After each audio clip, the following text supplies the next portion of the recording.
बोलिए श्रीमद् वृंदावन धाम की जय। श्री यमुना जी की जय। श्री राधा नयनानंद जी, श्री नरसिंह भगवान, श्यावर रामचंद्र की जय।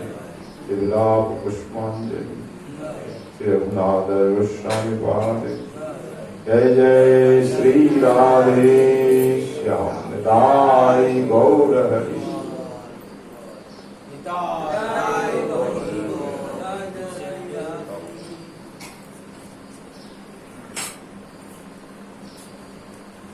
कलियुग पावन प्रताप करुणावन मूर्ति भगवान से गौर हरि के नित्य लीला परिकर सदगोस्वामी के अन्यतम श्रीमद रघुनाथ गोस्वामी जी कृत श्री विलाप पुष्पांजलि का यहाँ प्रतिदिन निष्पादन किया जा रहा है। इसका 31वां दिवस है। आस्वादन प्रारंभ करने से पूर्व प्रधान से हमारे गुरुचरण कमलों में अनंत को दंडवत प्रणाम समर्पित करते हुए यह दास श्री श्री गौर नित्यानंद प्रभु एवं लाडले ठाकुर श्री राधा के पावन श्री चरण कमलों में दैनिक अनंत को दंडवत प्रणाम समर्पित करता है। तदुपरांत यहाँ उपस्थित सभी भगवत कथा रसिक संत वृंद भक्तजन एवं भक्तिमती माताओं, आप सभी किसी चरण में दास का कोट कोट नमन दंडवत प्रणाम।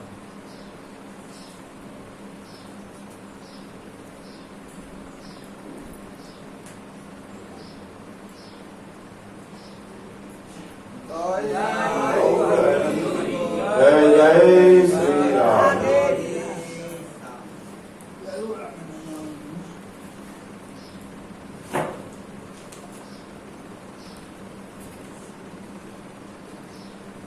श्री विलाप पुष्पांजलि का 12वां श्लोक।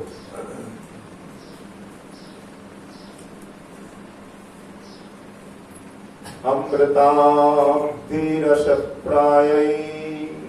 तव नूपरसिंचितै कदा हा कदा मम कल्याणी कादिर्यम् अपनेष्यति।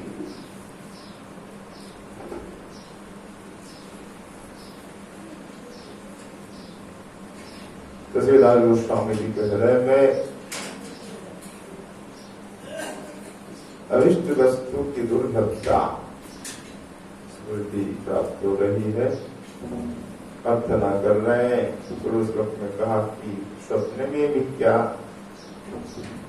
आपकी चरण रज मुझे प्राप्त होगी। अब इस श्लोक में बोल रहे हैं, कल्याणी इस याद के आए कब आपकी अमृत सागर की रसकुल्ल नुपुर संजन मेरी बधिरता को दूर करेगा। अर्थात कब मैं आपकी नुपुर ध्वनि सुन पाऊंगा। तो चरण रज की प्रार्थना थी, यहाँ नुपुर ध्वनि सुनने की लालसा है कि आपकी नुपुर ध्वनि अमृत सागर के रस के समान है। अब वो नुपुर ध्वनि मेरी बधिरता को, गहरापन को दूर करेगी, खुश करेगी। बधिरता क्या है? न भगवत विषय कथा कीर्तन सुनने में रुचि नहीं। कभी भी हमने नुपुर ध्वनि या वंशित ध्वनि आदि का सेवन नहीं किया। यही बधिरता। बधिरता इसीलिए आज ही मुरली बज रही है, कल दृश्य जीत नहीं सुनता। हमारे आचार्य कहते हैं कि आज भी बंसी बज रही है। हम कहते हैं कि बाजे काने बाजे ना, मतलब बाजे कान, यानी प्राकृत जो कान है उन कानों में मन से ध्वनि बजती नहीं, तो बाजे कान है, व्यर्थ कान। बाजे मतलब व्यर्थ विकार। जिस कान में हरि कथा प्रवेश नहीं करती, हरि नुपुर ध्वनि या वंशित ध्वनि आदि प्रवेश नहीं करती, तो कान क्या है? काना करी चित्र सम जानियो सही सर्व। चेतन चरितामृत में कहा गया है, कौड़ी से पहले विनिमय होता था ना, तो कान को देखने पे कौड़ी जैसा ही है ना, सब लोगों ने कौड़ी देखा तो ऐसा ही कर, पर कौड़ी से लेन देन होता जरूर, पर काना हो यानी फूटा हो उससे नहीं। एक कान कौड़ी जैसा है पर छिद्र है, छिद्र है, इसलिए इस कान का कोई नाम नहीं, मूल्य नहीं। काना करी चित्र सम जानियो सही श्रवण, उन श्रवण को यानी कानों को ऐसा जाने कि फूटी कौड़ी है, इससे कोई काम नहीं होने वाला। फूटी कौड़ी जैसा कान किसका? जिस कान से हम कभी कथा सुनते ही नहीं, हरि कथा हरि नाम श्री कृष्ण की नुपुर ध्वनि वंशित ध्वनि आदि कभी नहीं सुनिए, वो काना कौड़ी है, फूटी कौड़ी। क्या वो है? सर्प का बिल, भगवत के अनुसार बिलो बिले बतो, वहां कहा गया है, सनक ऋषि ने कहा, सुत जी वास्तव में हरि गुण हरि कथा जिन कानों से हम नहीं सुनते वो कान नहीं, तो सर्प की वाणी यानी सर्प का बीज है जिसमें सांप रहता है। दिन रात ग्राम में विषय वार्ता हम सुनते हैं, तो विषय वार्ता सर्प की जैसी है। विषय वार्ता कभी सुख नहीं देती है, जैसे सर्प का विष सुख देता है, ऐसे विषय विष हमें दुख देता है। तो जिस कान में हरि कथा हम श्रवण करके वो कान में सार्थक हो जाते हैं, और जब तक नहीं सुनते तब तक तो कान व्यर्थ है, फूटी कौड़ी जैसे ही है या बहरापन है, हम सुन नहीं पाते। तो दास गोस्वामी जी कहते हैं, मेरा ये बहरापन कब दूर होगा, मेरी बधिरता कब दूर होगी, जब मैं सुनूंगा आपके चरण नुपुर की ध्वनि। हाय किशोरी ऐसी कृपा कर दो कि मेरे कानों में आपकी नुपुर ध्वनि गूंजे। क्यों नुपुर ध्वनि सुनने की इतनी लालसा क्यों है? ना नुपुर ध्वनि तो अमृत सागर जैसी है ना, अमृत सागर जैसा अद्भुत रसमयी है, इसलिए मुझे बहुत इच्छा हो रही है। बिरला सुख जी को भी ऐसी इच्छा हुई थी, उन्होंने सुनी भी है नुपुर ध्वनि, कल हमने श्रवण किया। मम चेतसि स्फुरतु वल्लभी विभोर नुपुर, वल्लभी विभो शब्द है, इसलिए शरण निरंता में हमारे कविराज गोस्वामी ने कहा, भाई लीलासुर की वल्लभी विभो क्यों कहा है? कह रहे हैं कृष्ण कहते और कोई नाम कहते, वल्लभी के प्रभु, वल्लभी राधा रानी, राधा नाम राधा का, अर्थात आगे आगे राधा रानी जा रही है, पीछे पीछे श्याम सुंदर जा रहे हैं। उस समय आपके नुपुर ध्वनि की क्या कहे, अद्भुत रश्मिता है।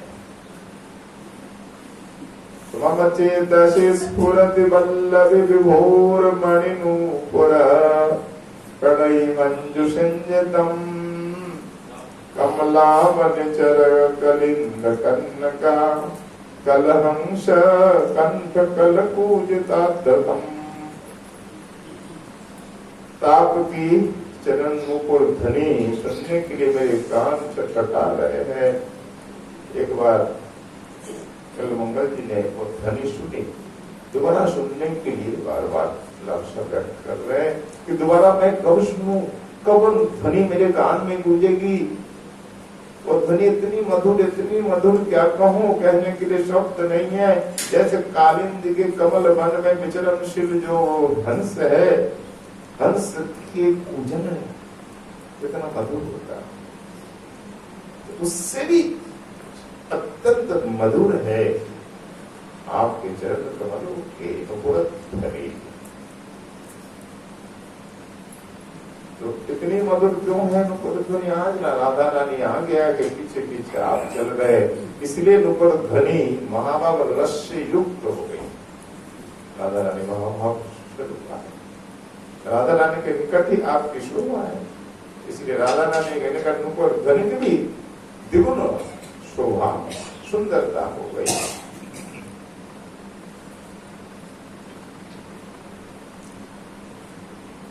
मंगल जी ने श्री कृष्ण नुपुर ध्वनि सुनने की वासना की, तो गोस्वामी की राधा रानी के चरण नुपुरों की ध्वनि सुनने की कामना कर रहे हैं, क्योंकि राधा दास्य निष्ठ, राधा दासी मंजरियों की इच्छा होती है कि राधा रानी की ध्वनि सुनो।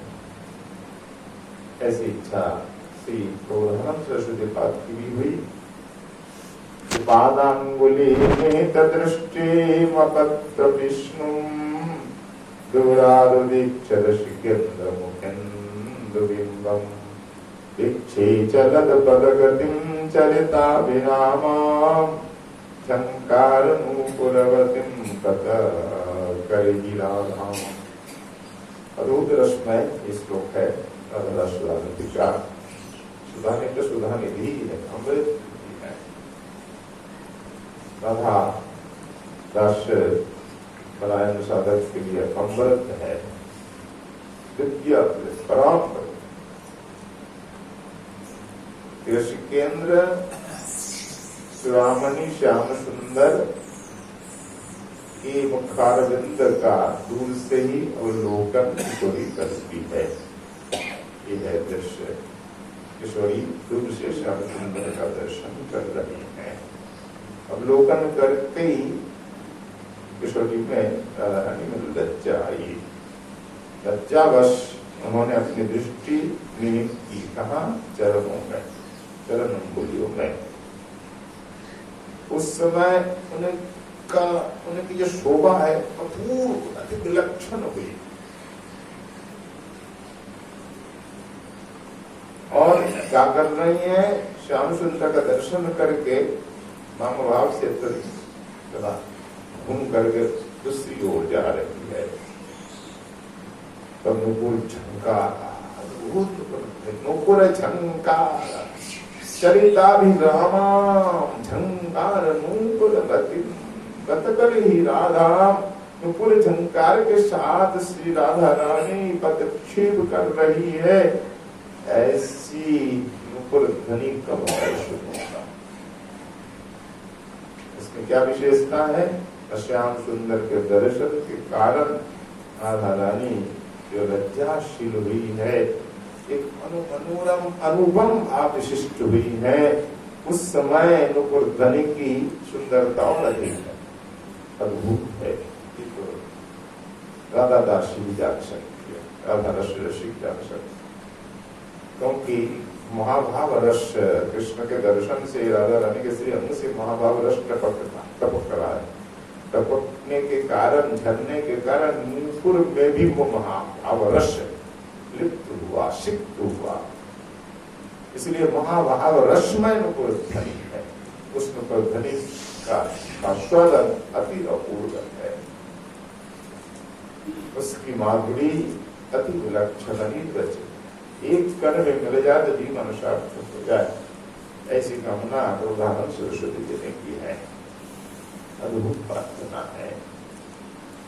विलाप पुष्पांजलि यही ऐसी प्रार्थना है हमारे दादा गोस्वामी जी की।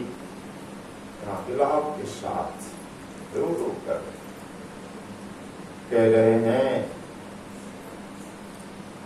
हे ईश्वरी कभी हे कल्याणी, कल्याणी संबोधन बाह्य दशा में संभव नहीं।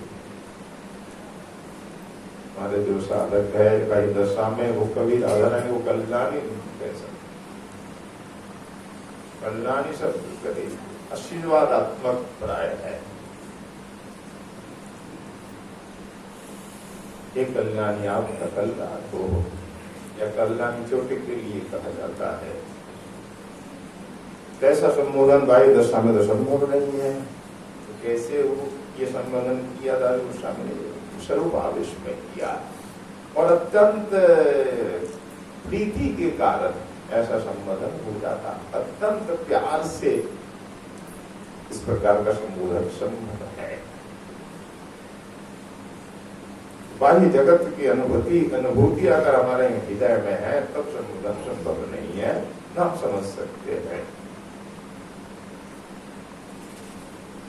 स्वामी जी सुंदर लीला का दर्शन करने भाई आवेश उनको बिंदु मात्र नहीं है।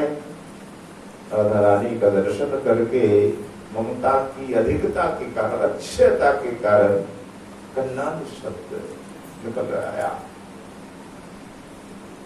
है। तो सखी वाला ना लती मंजरी, रूप मंजरी, रस मंजरी आदि सब तो राधा रानी भगनी ही करती है, बहन ही नहीं। एक बहन दूसरे को कल्याणी कह सकती है, भले ही छोटी है। ममता की अधिकता के कारण अतिशयता के कभी कभी शब्द निकल आता।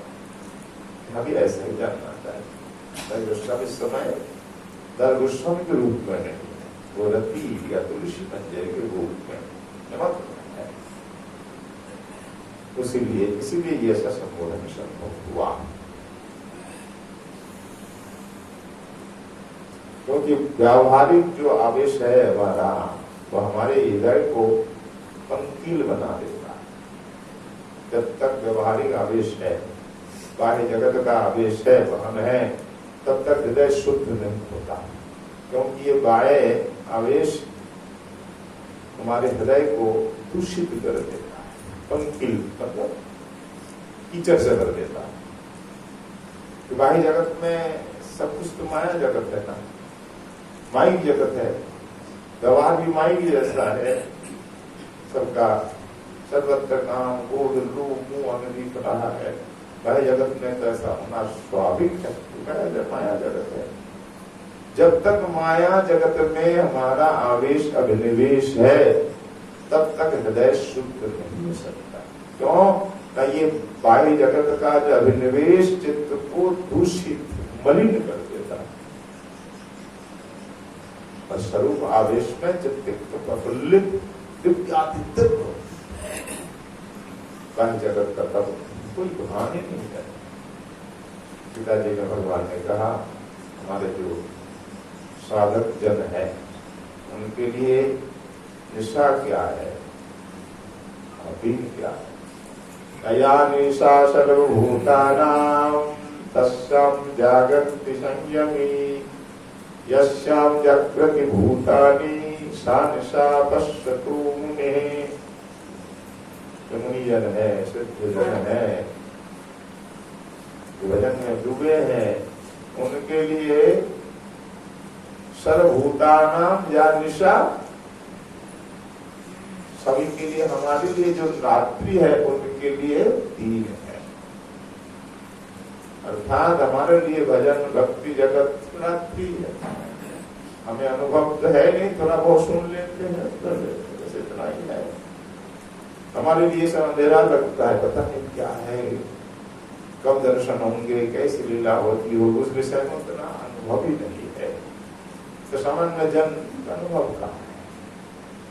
तो सामान्य जनों के लिए जो रात्रि है, भगवत विषय भक्ति विषय वस्तु रात्रि अंधकार जैसी है, तो पर उसमें जो सिद्ध जन है, भजनानंद जन, उनमें वो जागृत रात्रि में सदा जगे। और वैसे भी आप देखें तो यहाँ भजन करने वाले रात्रि में जगते ही हैं। अब एक दंपत्ति आते तब 1 बजे से भजन करते, रात्रि के 1 बजे से ही शुरू करते। तो पूछा क्या हमें स्नान करना जरूरी है, या स्नान बाद में करे चलेगा ना? मध्य रात में स्नान की ठीक नहीं, आप हाथ मुंह धो, कपड़ा बदल लो, पवित्र हो गया, प्रणाम करो, फिर हरिनाम हम करेंगे तो लीला स्मरण कर सकते हैं, अष्टजाम नाम करें तो मनुष्य मानस का विषय मन सदा पवित्र है, इस प्रकार कर सकते। बाद में आप जब वो स्नान करें सूर्य से पहले स्नान कर, तो जो भक्ति जगत के साधक के भजनानंद जन वो रात्रि को जगते हैं, दो अर्थ हुआ, रात्रि को जग के भजन करते हैं। और वैसे मुख्य अर्थ है जगत के मनुष्य जो है भोग में लिप्त है, अब ये भोग से एकदम अलग। जगत के मनुष्य भजन में निद्रित है, भजन शपथ में लेना नहीं रखते, पर ये मुनिजन भजन में ही जागृत रहते हैं, दिन रात भजन में डूबे होते हैं। तो भजन जगत के विषय में जो मुख्य अर्थ है, मनुष्य निद्रित रहते हैं, पर संयमी मुनि ऋषि संत महात्मा जगह निरंतर भजन में। और यशाम जागृति भूतानी, ये मनुष्य जिसमें जगे रहते हैं दुनियादारी में, व्यवहारिक विषय में, भोग में, उस विषय में पश्यतो मुने किया निशा, उनके लिए निशा रात्रि है, जगत का विषय रात्रि, भोग से एकदम दूर है। उनको मालूम नहीं भोग होता है क्या, काम क्रोध लोभ मोह भोग सबसे परे होते हैं। सुखदेव जी को देखो, वो तो भगवत स्वरूप है, ऐसे संत भी है। सुखदेव जी जैसे नहीं हो, कुछ सिद्ध संतान भी तो है। नाना रूप धरा कौला चरण की नहीं करे। महाराज बताते कि आज भी नाना रूप धारण करके कौला मतलब सिद्ध जन चरण करके, उनके लिए व्यवहारिक जगत विषय का ज्ञान ही नहीं होता। सुखदेव जी जा रहे हैं, सरोवर में अप्सराएं स्नान कर रही हैं, सो कैसे दिवस होकर पुराण की पता, पर सुखदेव जी को कोई विकार नहीं और उत्सुकता हुई। हम तो पुरुष जैसे, हमारी आकृति अलग, इनकी आकृति अलग है, कौन लोग स्नान कर रही हैं, तो उत्सुकता भरे नेत्र से दिखाओ। उनको ये कहना नहीं ये स्त्री है हम पुरुष है, स्त्री पुरुष एक जगह रह नहीं सकते हैं, जैसे अग्नि और घी, इनमें मोह होना स्वाभाविक होना स्वाभाविक है, पर ये सब ज्ञान कुछ नहीं था। उत्सुकता भरे नेत्र से देखो, उनको कोई विकार नहीं। और ऐसे सिद्ध मुनि को देख करके अप्सराओं को लज्जा नहीं, स्नान कर रही, आराम से स्नान कर रहे, देखते चले गए, चारों देख रहे हैं। क्यों? यहाँ देखो प्रभु की सृष्टि देखो, वो सरोवर में नहा रही, उनकी शोभा भी नहीं आ रही। ये देखो पशु, ये हिरण देखो, ये पक्षी, तोता, कैसी कैसी सृष्टि है। देखो सुंदर सुंदर वृक्ष है, झाड़ी है, लता है, सुंदर फल लगे हैं, कहीं फूल खिला है। ये सुंदर जगत भगवान की सृष्टि है। इस प्रकार विचित्र जगत का दर्शन करते रहेगा, उत्सुकता देखने के लिए। जैसे आप नई जगह जाओ तो देखने की इच्छा होती है, कैसी सुंदरता है। हिमालय में जाते हैं तो आपको लगता है सुंदर, देखो चोटी देखो, ये बर्फ देखो, ये देखो, वो देखो, ऐसे देखते हुए आप निकल गए भागवत। तब तो ब्रह्मानंद में मग्न होकर, और इधर पीछे से व्यासदेव जी आए, भाई बेटा कहाँ चला गया? मेरा तो कोई पुत्र था नहीं, एक ही पुत्र मिला, वो चला गया, जन्म लेते ही चला गया, वो छूट कर। उसे तो कोई मोह नहीं है, पर मोह हमारा है।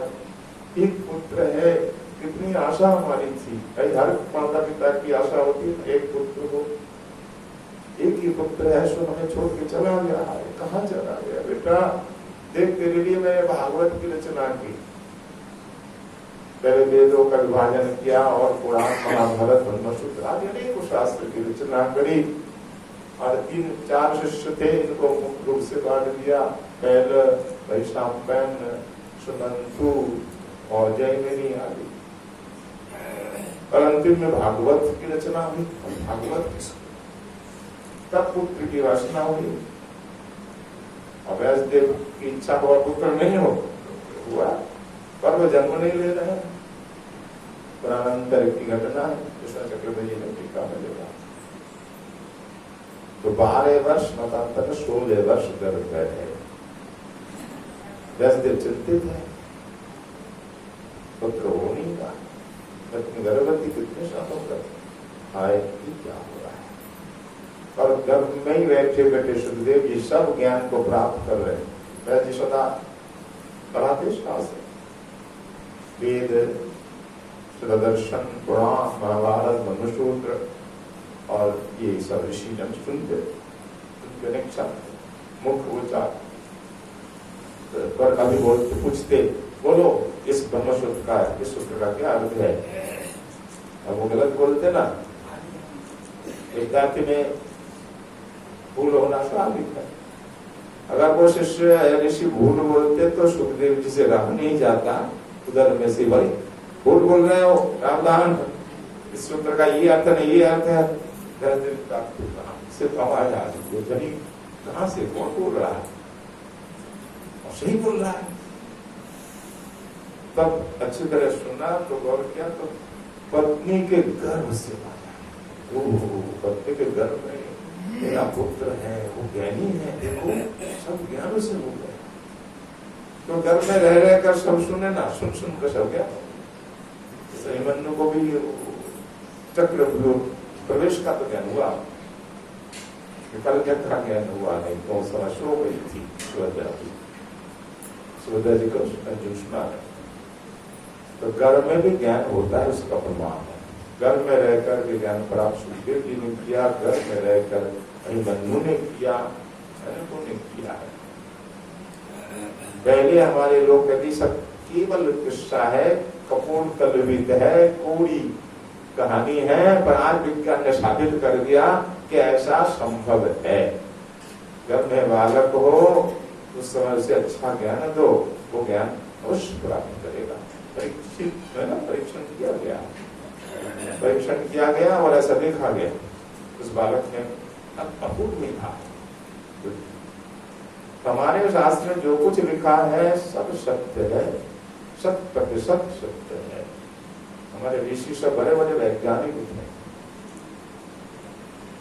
चंद्रमा, सूर्य, गुरु मंगल आदि ग्रहों का वर्णन आया है, और ग्रहों में जाते आते थे ऋषि। आज जैसे याद है, तो शुरू में भी भारत का विज्ञान अति उन्नत था। विमान उस समय था, अगर नहीं था तो विमान का नाम कैसे आया। जो वस्तु है ही नहीं, उस वस्तु का तो उल्लेख में नहीं होना चाहिए। जैसे ये वस्तु मोबाइल आदि, इंटरनेट आदि पहले नहीं था ना, अभी तो है। क्या हमारे डिक्शनरी में नाम है? नहीं है ना। जो नहीं है उसका नाम नहीं होता, पर विमान था पहले इसलिए नाम है। राम जी पुष्प विमान से आए, कंदर ऋषि करदम मुनि ने सुंदर विमान, क्या विमान? कामक विमान। ऐसा विमान पहले होता था, कामक विमान अद्भुत है, उसमें पायलट नहीं होता। आप बैठे बैठे चिंता करो, हमें पूरब दिशा में कैलाश जाना है, उत्तर दिशा में कैलाश पहुंचे, अपने आप जाए, बस सोचते रहो। बिना पायलट का भी तो अभी शायद शुरू हो गया, हो जाएगा। गाड़ी भी चलने लगी बिना ड्राइवर। तो कितना विज्ञान उन्नत था, ये कोई कल्पना नहीं है, ये सत्य है। बस बैठे बैठे चिंतन करो, हमें उधर जाना है तो विमान चला जाता। इसके कामक विमान, काम इच्छा मात्र विमान चलता है। रुक जाता था विमान। विमान के भीतर भी सब कुछ था, बहुत विशाल विमान। वहां कितने कमरे हैं, उद्यान है, भोजन सामग्री से लेकर हर वस्तु विमान। ऐसे ऐसे अनेकों विमानों की कथा हमारी आई है। तो जो वस्तु कभी थी नहीं, उसकी कल्पना नहीं होती, उसका वर्णन नहीं होता। तो हमारे ऋषि से बड़े बड़े वैज्ञानिक थे, ऋषियों का ही आविष्कार है, राजा महाराजा का नहीं है। ऋषि बड़े बड़े मनीषी वैज्ञानिकों को कहते हैं, इनको कोई वस्तु की आसक्ति नहीं, आविष्कार कर एक से वैज्ञानिक। तो यहाँ चर्चा चल रही कि हमारे ऋषि सदा भौतिक विषय से दूर रहते। ये विषय चला, मायिक विषय, भोग विषय से दूर रहते थे। इस विषय में एकदम सोते सुप्तबद्ध रहते, तो कोई ज्ञान नहीं। भोग होता क्या है, काम क्रोध लोभ मोह होता क्या है, इनके बारे में कोई ज्ञान नहीं। इसका उदाहरण हम दे रहे थे शुद्धि जी। शुद्धि जी को कोई ज्ञान नहीं था माइक विषय का, पर गर्भ में रहकर के ज्ञान प्राप्त कर रहे थे बच्चों का। व्यास जी को जब मालूम पड़ा ये तो मेरा ही पुत्र है, तब कहा पुत्र तुम तो मेरे पुत्र हो, गर्भ में क्या कर रहे हो, बाहर आओ जन्म लो। तो गर्भ से सुखदेव जी बोल रहे हैं, तब सुखदेव नाम ने गर्भ हुआ, गर्भ बोल रहा है। बच्चा गर्भ में तो नाम तो होता नहीं, तब तो गर्भ ही बोलेंगे। गर्भ हुआ, क्या बोल रहे हैं कि मैं माया से बहुत डरता हूं। जन्म लेने पर ही, पृथ्वी पर आने पर ही माया घेर लेती है। तब मैं मेरा, बस इसी में हम उलझ जाते हैं। मैं शरीर मेरा है, ये माता पिता ये सब मेरा, घर मेरा, धन मेरा, ये मैं मेरा में फंस जाता है। वो जीव फिर उलझ, ऐसे उलझ जाता है कभी मुक्त हो नहीं सकता। इसी कारण माया बंधन में मैं पड़ना नहीं चाहता। ये व्यास जी आप बता दीजिए, मैं जन्म लेना नहीं चाहता, नहीं लेना चाहते, घर में रहोगे तुम, ये अपनी माता को कष्ट दोगे, मेरी पत्नी कष्ट पा रही है, तो आप बताइए क्या करो। अगर कोई समर्थ पुरुष मुझे आशीर्वाद दे कि तुझे माया स्पर्श नहीं करेगी, तो जन्म लेने तो माया मुक्ति ही रहेगा, ऐसा आशीर्वाद कोई देता है तो मैं अवश्य उनको दूंगा। आप दीजिए आशीर्वाद। हाँ मैं देता हूं तुमको, तुम जन्म लो, तुम्हें माया स्पर्श नहीं करेगी, माया मुक्त रहोगे। फिर चिंता करके बोले नहीं जी, क्यों, आपके आशीर्वाद में भरोसा नहीं। ये क्या कहा, मैं भी तो समर्थ पुरुष हूं, भगवान वेद व्यास हूं। हाँ भले ही वेद व्यास जी है, महान ऋषि है, और 24 अवतार में अवतार भी आप है, पर आप भी माया, क्या कहो, माया मुक्त नहीं है। जो स्वयं माया मुक्त नहीं हो दूसरे को कैसे आशीर्वाद दे, तो माया मुक्त है जा।